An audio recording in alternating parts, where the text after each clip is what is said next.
আসসালামু আলাইকুম। তো আইসিএ এসজি এয়ারবেল কার্ড নিয়ে আপনাদের সমস্যাটা কি আমি জানি না। এয়ারপোর্টে আমি আসার সময় দেখলাম অনেক ভাই সিরিয়াল ধরে, তারপর অনেক ভাই একজনকে জিজ্ঞেস করে, অথচ আপনি তাদের ওয়েবসাইটে গেলে মাত্র 2 মিনিটের কাজ আপনার। ইজি একটা বিষয়। তো এটার জন্য আপনি এয়ারপোর্টে এসে আপনার সময় নষ্ট হয়, তারপর এয়ারপোর্টে এসে সিরিয়াল ধরতে হয়, অথচ এটা আপনি চাইলে নিজেই এটা পূরণ করতে পারেন। তো যাই হোক, আমি আজকে আপনাদের সংক্ষিপ্ত কিছুটা বুঝাই দিব। তো এসজি এয়ারবেল কার্ড যারা নতুন আছেন তাদের জন্য হয়তো বা আর একটু হেল্পফুল হতে পারে এই ভিডিওটা। তো এসজি এয়ারবেল কার্ড এটা আপনার ফ্লাইটের 72 ঘন্টা আগে পূরণ করতে হয়। ধরেন 3 দিন আগে, এই যে এখানে 3টা ডেট দিচ্ছে, 16, 17, 18 আমার ফ্লাইট কবে। তো যাই হোক, আপনি চাইলে 16 তারিখে পারবেন, 17 তারিখে পারবেন, 18 তারিখে পারবেন, সমস্যা নেই। তো আপনি একদিন আগে করলেন বা আসার আগের দিন করলেন, মাত্র 2 মিনিটের কাজ। এখানে দেখেন, এই লিঙ্কটা আমি আপনাদের দিয়ে দিব। তো প্রথমে এই জায়গাটায় আপনার ফুল নাম দিবেন, পাসপোর্টে যা আছে যেভাবে আছে। তারপর এই জায়গায় দিবেন পাসপোর্ট নাম্বার, এই জায়গায় দিবেন পাসপোর্ট নাম্বার। তো উপরে প্রথমে আপনার ফুল নাম দিবেন পাসপোর্টের মতো, এই জায়গায় দিবেন পাসপোর্ট নাম্বার।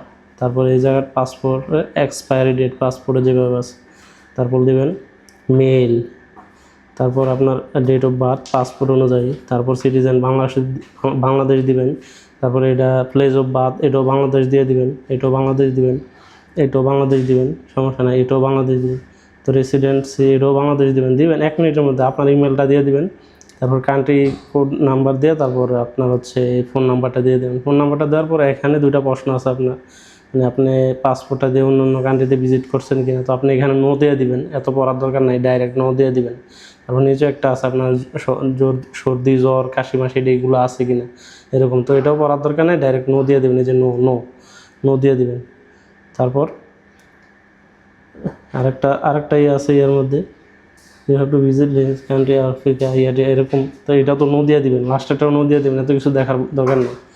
তারপর আপনি দেখেন এখানে যদি সব কিছু নো দিয়ে নিচে 3টা নো, তারপর এগুলো তো আমি সংক্ষিপ্ত আপনাদের দেখাই দিলাম। যদি আমার পাসপোর্ট দিয়ে আমি পূরণ করলে হয়ে যাবে। তারপর যে কোনো একটা ফ্লাইটের আগের দিন বা আগের দিনও করতে পারেন, একদিন আগেও করতে পারেন, সমস্যা নেই। তারপর একটা ডেট সিলেক্ট করে তারপর হচ্ছে আপনার এই যে জাস্ট নেক্সটে দিবেন। নেক্সটে দিলে আপনার একটা ইমেল যাবে, এটা ফর্মটা অটোমেটিক পূরণ হয়ে যাবে। তো আপনার এখানে কিছু করা লাগবে না নিজে থেকে। যদি আমি চাইলে আপনার পাসপোর্ট দিয়ে দেখাই দিতে পারতাম, আমি আর এটা করি নাই, যাই এমনি আপনারা সিম্পলি দেখাই দিলাম। এটা চাইলে আপনিও পারবেন, সমস্যা নেই। তো আশা করি এই সামান্য বিষয় নিয়ে, এটা 2 মিনিটের কাজ। এটার জন্য আপনার এয়ারপোর্টে এসে সিরিয়াল ধরতে হবে কেন, এয়ারপোর্টে এসে ঝামেলা করতে হবে কেন। আপনি চাইলে এটা পূরণ করে, আর এটা এখন দেখানো লাগে না, জাস্ট পূরণ করে হালায় রাখলে চলে। আর আপনার ইমেল আসবে মোবাইলে, ইমেলটা আপনি যদি প্রয়োজন পড়ে তখন ইমেলটা দেখাই নেবে।